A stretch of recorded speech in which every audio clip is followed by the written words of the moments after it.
Everyone, শুভ দুপুর সবাইকে। কি অবস্থা, সবাই কেমন আছেন? গরম কিন্তু মোটামুটি পড়েই গেছে। গরমের ভিতরে ফল খাওয়া তো স্বাস্থ্যের জন্য ভালো। তো ঘরে ছিল এই ফলগুলো, তাই ভাবলাম আজকে কেটে নিই। তো না কাটলে আসলে খাওয়া হবে না, ঘরে থেকে নষ্ট করার চেয়ে খেয়ে ফেলা ভালো। তো আমি একটু ডেকোরেশন করে সাজিয়েছি। দেখো তোমরা, এখানে নিয়েছি মালটা আর হচ্ছে আপেলগুলো কাঁচা লঙ্কা লবণ দিয়ে মেখেছি। উফ, যা লাগছিল না খেতে, কি বলবো তোমাদের। তো কে কে ফল পছন্দ করো সবাই একটু কমেন্ট করবে, আর ভালো লাগলে ভিডিওটা একটু শেয়ার করে দিও। আশা করি তোমাদের ভিডিওটা খুব ভালো লাগবে। আর কারা কারা ফল পছন্দ করো আর কারা কারা পছন্দ করো না, সবাই একটু সেটাও বলবে।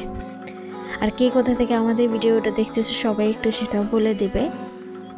তো ফল কিন্তু বরাবরই আমার খুবই প্রিয়।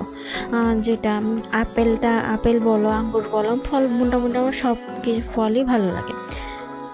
তো এই পর্যন্ত ছিল আজকের ভিডিও। সবাই ভালো থাকবেন, টাটা।